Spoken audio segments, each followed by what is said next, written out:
grand merci pour l'accueil qui m'est réservé par la CCI là, depuis le début de la semaine. Et puis merci aux jeunes qui sont restés ce soir et avec qui on travaille et ils font du sacré boulot.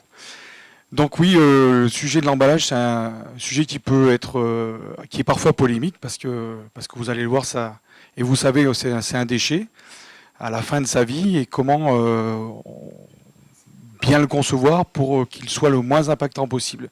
Mais avant tout, c'est le vecteur commercial, c'est lui qui va aider la vente du produit. Donc il y a toute une réflexion stratégique qui doit être menée pour pouvoir bien coller aux besoins. Donc c'est un peu tous ces éléments qu'on va voir. On va un petit peu rentrer dans le rôle global qui doit être tenu par les gens qui développent les emballages. Donc la bonne question qu'on peut se poser, c'est quel est le meilleur emballage, parce que on va s'apercevoir qu'en fait, le meilleur emballage n'existe pas, c'est qu'un compromis d'un bon emballage ou d'un emballage le plus adapté possible. Le meilleur emballage, c'est l'absence d'emballage, c'est quand il n'y en a pas. C'est quand on peut s'échanger les denrées, s'échanger les biens sans qu'il y ait un emballage autour, sans qu'il y ait un déchet qui soit généré. D'accord ? Parce que souvent, l'emballage est cher. Alors on achète un produit, on achète un prix global, mais les industriels qui sont là savent vraiment le prix que coûte un emballage, puisque eux, ils doivent l'acheter et ils comptent dans le prix de revient de votre produit. On peut juger qu'il est inutile parce qu'une fois qu'on a déballé sa télévision, on se retrouve avec du carton, du plastique, avec des cales en polystyrène, et on en fait quoi, mon Dieu, parce qu'on voulait juste une télévision, sauf que ça tient déjà toute la place dans votre container, et bien sûr ça devient un déchet. Donc tout ça, ça pose les bases d'un problème qui est comment faire. Alors il y a des emballages qui sont naturels, tous les fruits, la plupart de ce qu'on peut produire, ben, c'est déjà emballé par la nature. Donc là, ça ne pose pas de problème particulier. Mais il y a tout un tas d'autres produits et pour eux, il y a la nécessité de au moins contenir le produit et le protéger. Donc c'est ce qui a eu, on va dire, lieu il y a des centaines d'années dans les premiers échanges entre les différents peuples. Donc là, ça nous ramène un peu loin, c'est les amphores pour transporter du vin. Ça a été les premiers emballages pour protéger les produits. Donc on a commencé à faire du commerce et des échanges qui allaient au-delà de nos villages et puis de nos contrées. Il fallait pouvoir transporter. Et puis là, je vous ai mis, pour suivre les exemples, des cigares emballés dans une feuille de, je ne sais pas ce que c'était, c'était une espèce de tissu en lin. D'accord ? Et ça, c'est à minima, pour transporter un produit, il faut au moins le protéger et le contenir. D'accord ? Après, avec l'arrivée de la grande consommation, il faut aussi informer, alerter, provoquer l'acte d'achat. Et puis, il faut aussi conserver le produit, parce qu'on a besoin d'avoir des durées de vie les plus longues possibles, puisqu'on a besoin de s'échanger les produits et on part à l'export. Donc, c'est ce que j'appelle, moi, l'avènement de la grande distribution. Et c'est l'emballage qui doit vendre le produit. On n'est plus dans la relation où on est au marché et on peut discuter de ce qu'on achète. Là, si vous n'arrêtez pas pour vous dire tiens, moi, c'est moi, ta marque de cigare préférée, vas-y, prends-moi. Ou c'est si vous aimez le Gros Hermitage, c'est un super bon Côte-du-Rhône que j'adore personnellement. Donc je le vois, c'est écrit, je vais le prendre. Si dessus il n'y a rien de marqué, je ne vais pas l'acheter. D'accord ? Donc là, c'est ce qu'on appelle le safe seller, c'est l'emballage qui se vend tout seul. Et puis après, là, on rentre dans les emballages très élaborés, donc la séduction, l'appartenance à un univers, et puis après tout ce qui est usage et ergonomie. C'est un petit peu le test que vous avez pu voir à l'entrée. En fonction du flacon, où est-ce que ça me projette, moi, dans quel univers je vais. D'accord ? Donc là, c'est les emballages de luxe, c'est tout ce qui est haut de gamme. Donc là, c'est le rêve de tous les responsables marketing. C'est souvent, parfois, des emballages qui sont aussi chers que le produit qui est dedans. Et on en a parlé tout à l'heure, il peut même y avoir un produit qui n'est pas de bonne qualité, mais s'il est dans un magnifique écrin, on va l'acheter et il a forcément de la valeur. D'accord ? On a ça dans notre perception. Donc tous ces éléments-là, c'est des éléments qui sont, pour les chefs d'entreprise et puis pour le public qui achète les produits, des éléments de perception, et que cette peau qui est autour du produit nous permet d'accéder à l'achat ou pas. Donc on va faire un petit focus après sur ce qui se passe en entreprise, assez rapidement. Quand on veut lancer un nouveau produit sur le marché, donc on a besoin de développer un emballage autour de ce produit. Donc ça devient un projet couple emballage-produit, ça devient le sujet d'étude. Et là, il y a quelqu'un qui s'appelle le responsable du développement. Alors il s'appelle le responsable du développement, où il y a quelqu'un qui prend cette casquette-là, parce qu'il y a ce travail à faire. D'accord? Donc il y a des échanges qui se font. Et puis après, il y a tout un tas de structures ou tout un tas de fonctions qui viennent autour, du commerce, du marketing, de la R&D, des méthodes, de la production, de la qualité, de la logistique. Il faut un directeur général qui va décider, il y a un directeur administratif et financier qui va dire on peut ou pas lancer le produit, on a les moyens de le faire, il y a la possibilité. Alors il y a des énormes boutiques où chacun est identifié avec toutes ces petites pastilles, et il y a des PME, il y a des petites entreprises où parfois c'est une seule et même personne qui s'occupe de la prospection marché, une seule et même personne qui s'occupe de la production, et ils doivent se partager les fonctions. Néanmoins, toutes ces fonctions doivent être assurées autour du projet de développement pour arriver à bien capter la cible. Alors après, on a aussi des échanges qui se font entre le commercial et puis le projet, et puis directement avec le responsable. Vous en avez aussi qui se font au niveau de la R&D. Donc, et vous avez aussi tout un tas d'échanges qui se font de tous les secteurs avec l'ensemble du projet. Donc là, ça discute beaucoup, il y a beaucoup de communication. La production a des intérêts qui peuvent être un peu divergents de ceux du marketing. Le directeur général peut se dire, mais attendez, on part où avec ce projet? On doit consolider les projets qui sont déjà en cours. Et vous avez tout un tas d'interactions. Donc celui qui se trouve ici doit tenir compte de tout ce faisceau d'informations pour pouvoir développer correctement. Le premier étant bien sûr lié au commercial et au marketing. Mais tout le reste doit venir en cohérence. Après, vous avez des développements qui sont un peu plus forts sur la partie produit, qui font intervenir des acteurs, donc le produit, comment on le fait, comment on le compose. Vous avez aussi des développements qui sont liés aussi à comment on va faire pour le produire, pour le conditionner correctement chez nous. Et puis cerise sur le gâteau, vous avez aussi des fournisseurs à l'extérieur. Et ces fournisseurs-là, ils discutent aussi avec vous. Donc c'est rapidement une foule d'informations qu'il faut arriver à gérer et à capter. Donc c'est pour ça que la plupart du temps, quand on n'est pas très structuré dans son développement d'emballage, on se retrouve avec des erreurs de tir et on a des produits qui ne se lancent pas bien. D'accord? Après, on a aussi les petits aspects qui sont assez quotidiens dans l'entreprise. Je veux un projet qui soit rapide à faire et je veux qu'il soit pas cher. Je veux qu'il soit de bonne qualité, mais je veux qu'il soit pas cher, ou je veux qu'il soit de bonne qualité, que ça soit rapide. Donc on a toujours ces espèces d'équations à réaliser, et au milieu, la quadrature du cercle, on a du mal à la faire. Donc c'est toujours une histoire de compromis. Est-ce que je mets sur ma bouteille un bouchon de très bonne qualité? Oui, non. Et si je le fais, je vais avoir un prix de revient qui va augmenter. Donc on a vraiment, vraiment besoin de vraiment s'organiser. Et puis après, dans les fonctionnements d'entreprise, il y a toujours aussi le petit grain de sable qui fait mal. Donc tout se passe bien, mais il y a toujours quelqu'un qui vient vous embêter dans votre développement. Donc il y a besoin d'énormément de communication aussi. Donc c'est à la fois technique, structurel, et c'est à la fois lié à la communication. Donc c'est un métier qui est assez riche et qui est assez intéressant à faire. Donc voilà un petit peu l'équation. Donc maintenant, comment on fait pour arriver à s'y retrouver dans tout ça? Alors, on a un petit peu discuté sur le titre qu'on allait donner un peu à la conférence. La question, c'était alors comment mieux concevoir de meilleurs emballages? Et moi, je ne voulais pas écrire de meilleurs emballages. Parce que le meilleur emballage n'existe pas. Concevoir des bons emballages, les mieux adaptés possibles, ça c'est possible, et ça existe. D'accord? Donc la méthodologie qu'on va un peu décrire ensemble, qu'on va un peu découvrir, elle est juste pour aller au maximum dans la cible de ce que nous, on espère. D'accord? Donc on va rester sur cette histoire de compromis. Donc si on fait du développement packaging, c'est un art qui consiste à prescrire des solutions dont on ne sait pas grand-chose, pour satisfaire des demandes sur lesquelles on en sait encore moins, et à des clients dont parfois on ne sait rien. Donc il y a intérêt à bien aller chercher le besoin de son client, le marché qu'on veut explorer pour ne pas se planter. Donc ça, c'est extrait d'un super bouquin qui s'appelle « Le packaging pour les nuls ». Et ça marche à tous les coups. Souvent, on se dit, tiens, j'ai une idée, j'y pars, je vais développer cette idée, c'est la meilleure. Non, c'est celle qui vous paraît meilleure à vous, mais il faut aussi tenir compte de tous les gens qui vont être autour, et surtout du consommateur final. Voilà, donc, comme on l'a dit, c'est un vaste domaine fondé sur des données qui sont souvent assez ambiguës. Il y a énormément de sensations, il y a aussi beaucoup de sentiments par rapport à l'achat. Il n'y a pas que de la technique pure et dure, donc ce n'est pas des équations avec une seule solution. C'est des périodes d'efforts intensifs pour les entreprises, au niveau humain et aussi au niveau financier, parce qu'il y a du temps à passer, il y a de l'investissement à faire.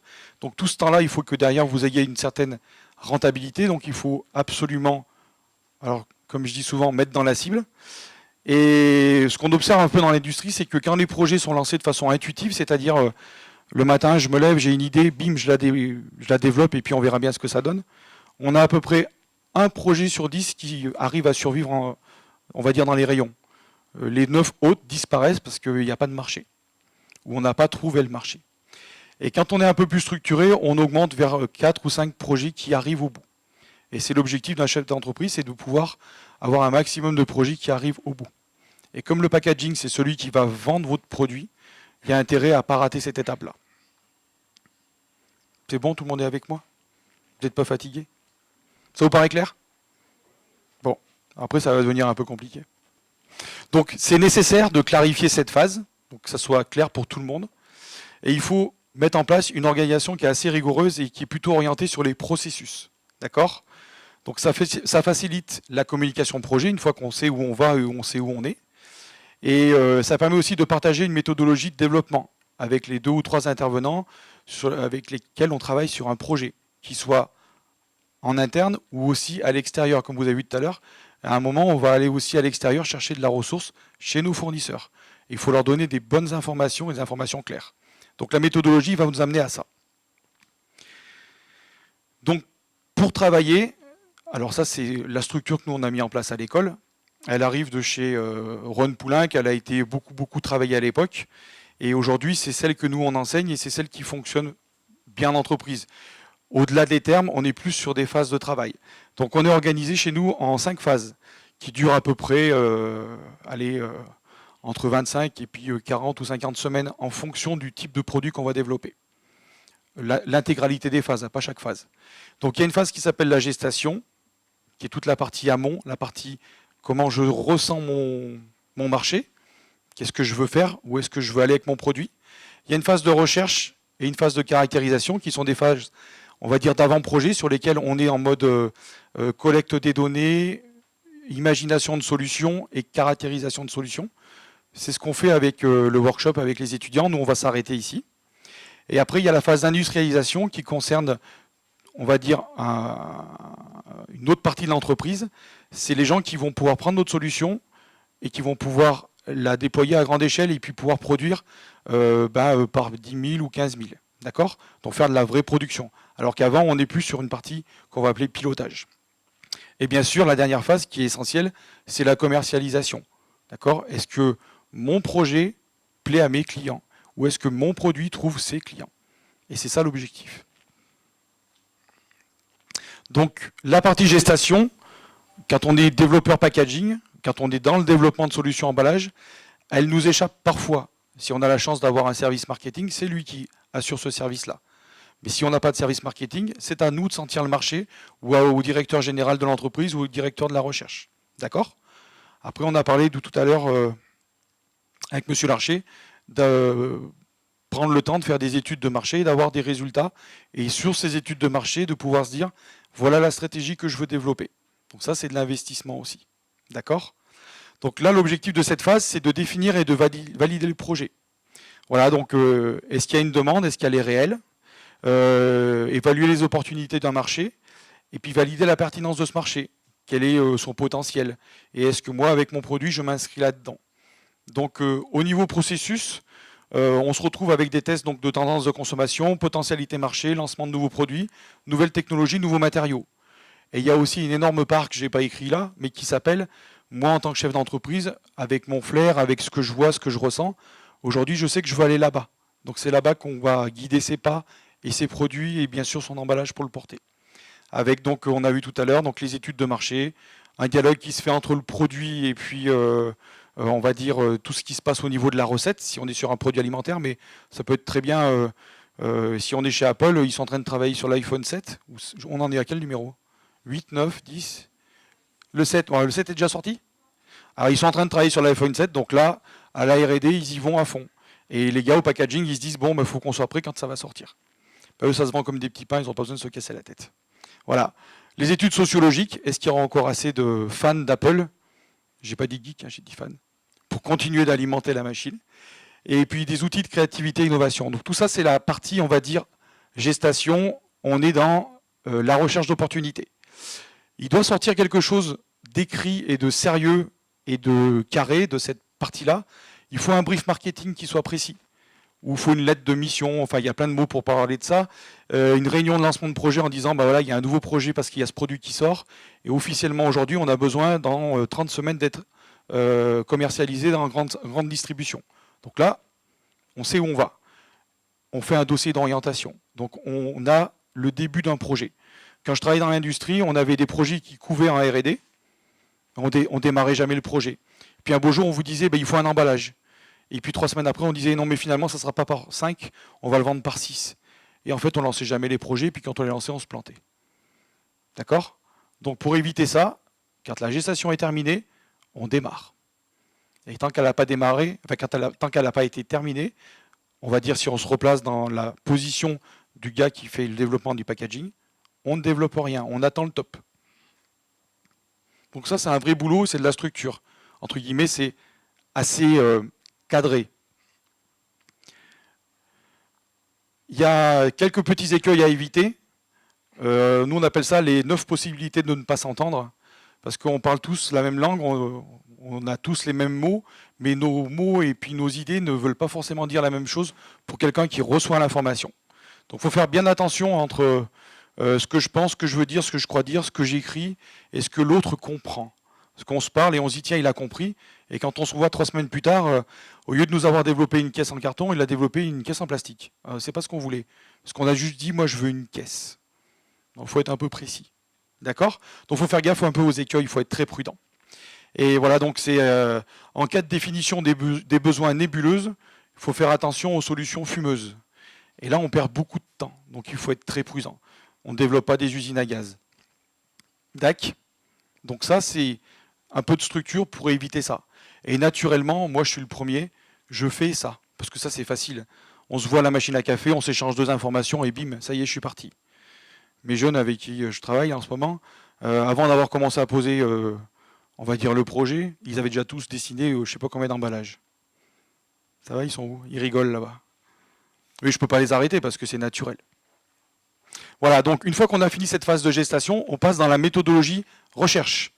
Donc là, c'est là où il faut se structurer. Donc c'est une phase où on doit trouver plusieurs types de solutions possibles. D'accord? Parce qu'on a posé le problème. Et à chaque fois, je me fais reprendre, vous êtes sympa, vous êtes gentil. Non, on n'a pas le temps de faire plusieurs solutions, on n'en fait qu'une. Ben non. Si on veut être un peu innovant, si on veut se gratter la tête, si on veut proposer quelque chose de différenciant par rapport à ses concurrents, c'est intéressant d'aller chercher plusieurs solutions et de les évaluer. Parce qu'on va pouvoir améliorer un petit peu son positionnement et on va pouvoir être vu. D'accord?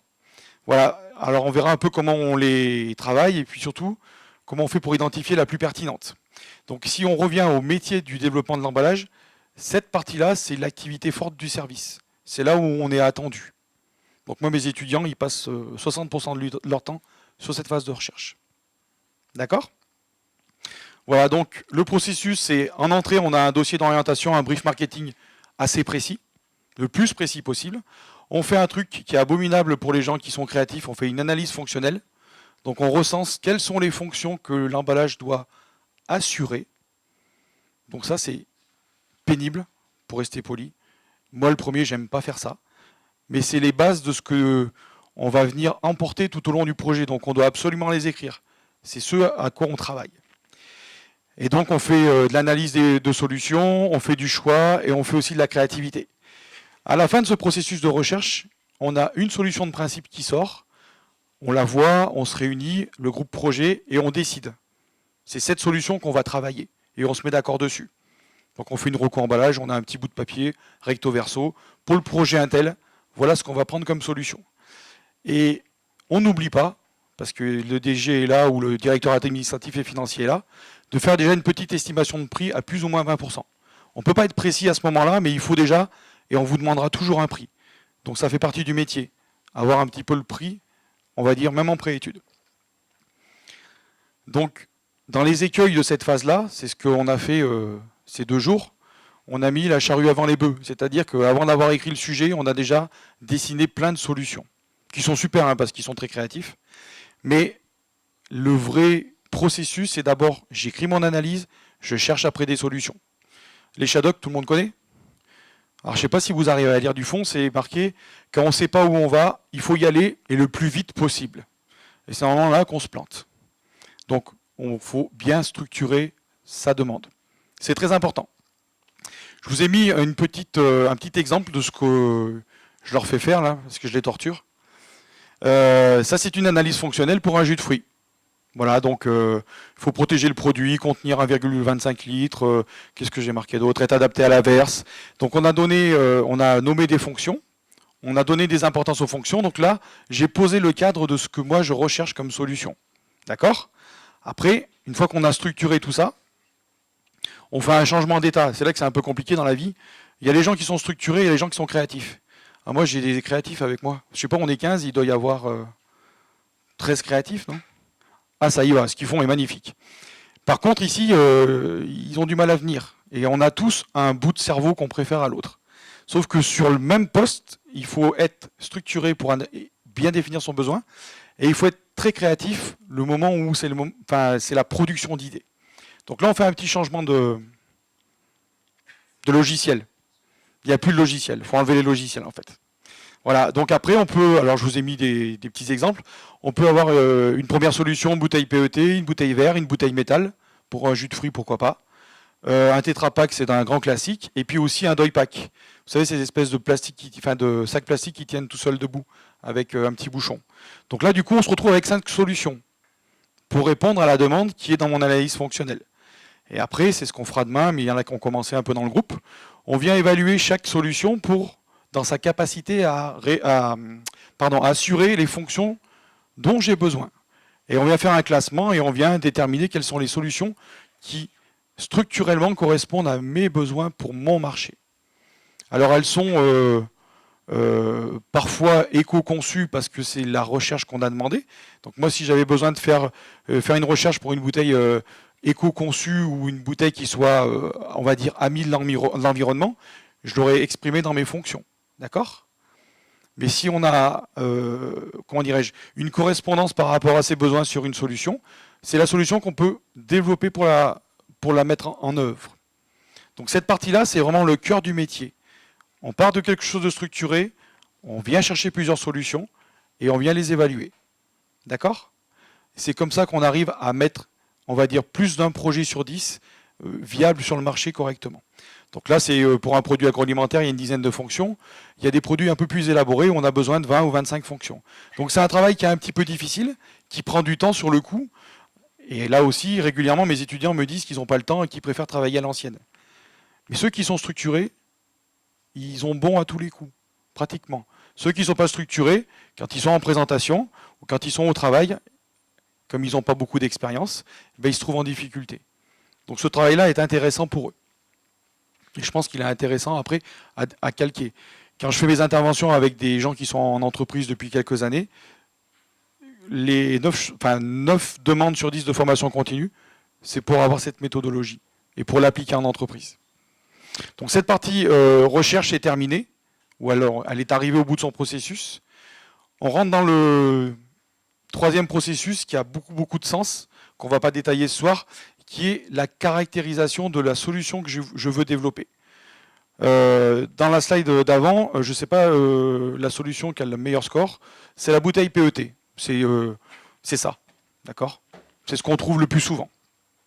Donc si je décide de mettre sur le marché mon jus de fruits dans cette bouteille PET, il faut que je définisse le grammage de la bouteille, combien je vais mettre de polyéthylène terephthalate, parce que PET ça veut dire ça, excusez-moi, en œuvre. Mon bouchon en polypro, quelle dimension il va avoir, qu'est-ce que je mets comme type d'étiquette. Donc c'est ce qu'on appelle caractériser son emballage. Donc là, il faut lui donner toutes les dimensions, tous les éléments qui vont me permettre d'aller dire à mon fournisseur de bouteilles, qui va me faire des préformes, est-ce qu'il peut me répondre là-dessus? Est-ce qu'il peut me fournir avec un bouchon, avec les dimensions dont j'ai besoin? Est-ce qu'il peut me fournir aussi l'étiquette dont j'ai besoin et avec les dimensions que je vais lui spécifier? Donc pour un industriel, ça s'appelle le cahier des charges achat. Et il est directement lié à l'analyse fonctionnelle qui a été faite avant. Et il permet, entre guillemets, de répondre à cette analyse fonctionnelle.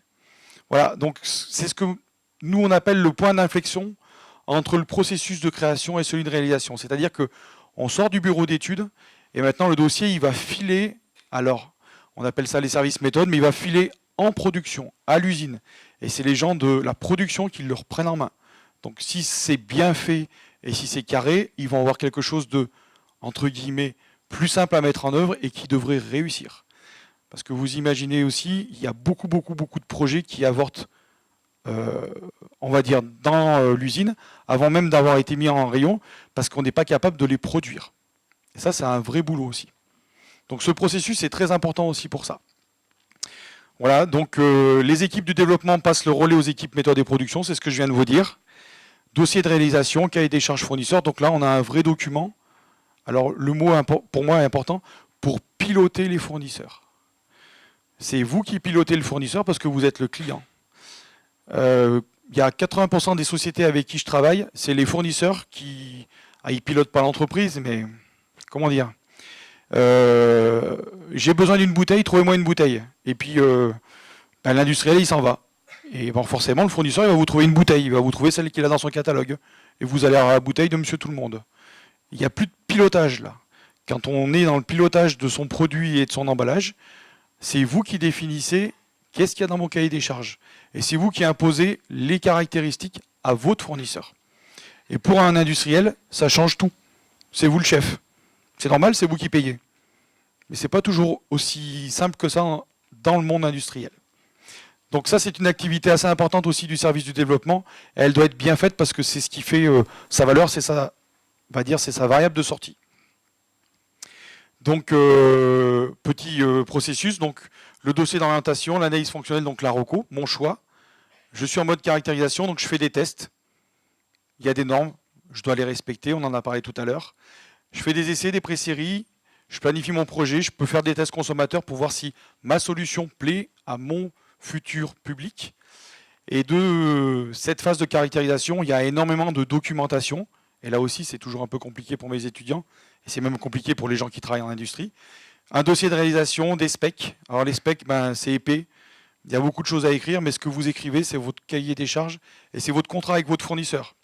Comment je vais faire pour mettre en œuvre mon produit dans mon entreprise?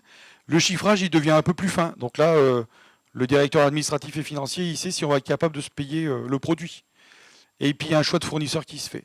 Donc là, il y a énormément de travail, mais c'est la fin du processus de recherche. Et il faut bien produire des documents. Ça arrive souvent où on a un litige avec un fournisseur et on n'a pas de base pour dire, mais voilà, nous, on voulait telles caractéristiques. Bon, on ne les a pas parce qu'on n'a pas écrit. Et ça arrive dans des grosses boîtes bien souvent. D'accord? Donc, attention aux écueils. L'objectif de base, c'est ce que nous, on voulait faire. Donc, est-ce que je suis toujours dans mon marché? Et surtout, on ne se jette pas sans avoir bien vérifié tous les éléments, sans avoir bien checké avec l'analyse fonctionnelle de base. On ne se jette pas dans le brouillard sans savoir où on va, parce que là, on va commencer à investir dans les... alors les industriels savent, quand on fait un emballage, il y a des formes de découpe. Quand on fait une étiquette, il y a des clichés, il faut acheter les clichés. Donc chaque couleur coûte tant. Si on fait un emballage en plastique, il y a des moules, ça coûte une fortune. Donc là, on va commencer à dépenser beaucoup d'argent. Et si on n'a pas toujours en tête la cible qu'on a identifiée au départ, ben ça va faire mal à l'entreprise. Donc il faut être très très prudent. Donc ça, c'est quelque chose sur lequel nous, on insiste beaucoup. Une partie qui sort un petit peu de la partie création et de la partie développement, mais c'est quand même étroitement lié, c'est toute la partie industrialisation. Donc là, c'est comment réaliser sur ligne de production tout ce que nous, on a imaginé avant. Donc, il y a à le faire chez vous, c'est-à-dire dans votre entreprise, en tant que chef d'entreprise, parce que vous avez besoin de produire. Mais il faut aussi que chez votre fournisseur, cette partie de production, elle se fasse bien. D'accord? Donc il faut qu'il y ait tous les éléments qui soient bons. Et vous, en tant que client, vous avez droit de regard et vous avez à vérifier que ce qui arrive est qualitativement adapté. Parfois, on passe par un atelier pilote. Il y a des entreprises qui sont organisées comme ça. L'atelier pilote, c'est, on va dire, c'est entre le laboratoire et la production de masse. Et on fait souvent une ou deux premières réalisations industrielles avec un premier transport et surtout un premier marché test. Donc là, on est au bout de ce qu'on a à mettre en œuvre. Néanmoins, il reste du travail parce qu'une fois qu'on a vérifié que l'industrialisation se passait bien, il faut valider et mettre à jour tout ce qui est spécifications, matériaux, fournisseurs, pour se dire, entre la partie caractérisation et maintenant, on sait que ça roule, ça fait un mois qu'on tourne, donc on peut valider les spécifications d'un bouchon, d'une bouteille, d'une étiquette, ou de toute autre partie d'emballage. Donc là, globalement, on a fini de bosser. Et si on a bien travaillé, ça ne devrait pas arriver. Parce que là, ça coûte un max d'argent. Quand on arrive là et qu'on n'est pas en face, ça coûte très très cher. Mais ça arrive. Hein. Ah, ça arrive dans le bâtiment, bien sûr, je pense. Je me souviens quand j'étais jeune, il y avait un tunnel, il y avait les deux bus, ils ne se croisaient pas. Ça avait fait la une des journaux. Mais en emballage, ça arrive aussi. Donc il faut faire attention. D'accord? Ça ne marche plus. Donc par contre, si on a bon, normalement, il y a des sous qui vont tomber. Parce qu'on a mis dans la cible. Et l'objectif d'un chef d'entreprise, c'est quand même de rentabiliser sa production et puis de faire de l'argent. D'accord? Donc toute cette méthodologie qui part de la gestation et qui arrive jusqu'à l'industrialisation, les étapes ont un lien entre elles. Et c'est ce lien-là que nous, on n'essaie pas de perdre. Reste une petite phase, et après j'en ai terminé, c'est la partie commercialisation. Donc ici, on a du retour d'expérience, on en a parlé tout à l'heure. On a du retour d'expérience avec mon produit, comment il se comporte sur le marché. Est-ce que j'ai mes objectifs de vente? Est-ce que j'ai les bons volumes? Et est-ce que ce que j'ai mis en œuvre correspond à mes besoins? Donc il y a on va dire, il y a un élément qui est fait dans l'industrie, et que vous allez un petit peu voir après, qui s'appelle l'analyse de la valeur. J'ai un emballage qui me coûte 1,50 €, avec tous les éléments qui composent ma bouteille, par exemple. Est-ce que j'ai besoin de toutes ces fonctions? Et est-ce que j'ai vraiment besoin d'acheter, je ne sais pas moi, une étiquette qui fait le tour de ma bouteille? Est-ce que je ne peux pas prendre qu'une étiquette qui fait juste un petit bout de façade, qui me coûtera moins cher? Donc on vient bien rechecker dans son analyse fonctionnelle de base. Est-ce qu'on n'a pas des petites économies à faire? Ou est-ce qu'on n'a pas des petites modifications?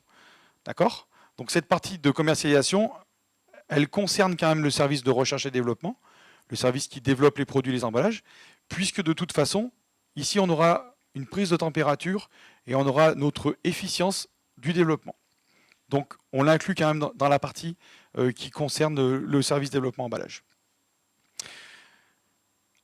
Alors, ça fait beaucoup de contraintes, ça fait beaucoup de travail, ça paraît énorme, mais globalement, on gagne énormément de temps quand on s'occupe de ces projets sous cette forme un peu structurée.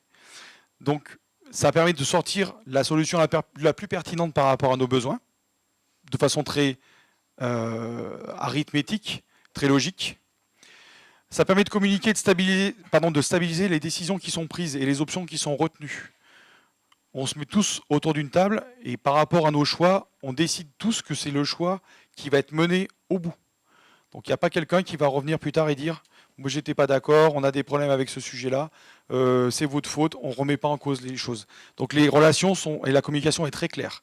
Normalement, là, il n'y a plus de pivert, logiquement. Vous savez, le pivert au début avec Noé, là. Là, le pivert, normalement, il n'intervient pas. S'il intervient, on lui dit « t'étais là, on était d'accord » et on est parti sur ce développement. C'est très important. Ça permet aussi de mémoriser les savoirs et les connaissances acquises, parce qu'un développement, c'est lourd et ça prend du temps.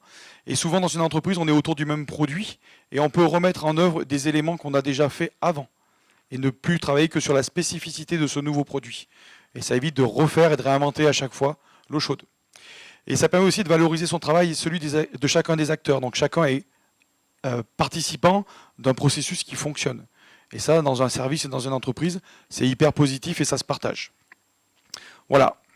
Donc pour conclure, bien distinguer les différentes phases, c'est quelque chose de relativement essentiel par rapport aux risques qui sont encourus. Parce qu'on court de gros risques financiers dans le lancement d'un produit, et se structurer un petit peu nous permet d'éviter, on va dire, de se tromper. Donc là c'est une lapalissade, donc méconnaître les étapes ou ne pas les appliquer constitue une prise de risque technique et financière qui est importante. Et il arrive, parce qu'on n'a pas beaucoup de temps dans les entreprises, qu'on soit obligé de court-circuiter un élément ou une partie d'éléments. Mais à ce moment-là, on décide, et on décide en conscience qu'on prend un risque. OK? Donc, les choix sont possibles, mais il faut faire attention à ce qu'on fait.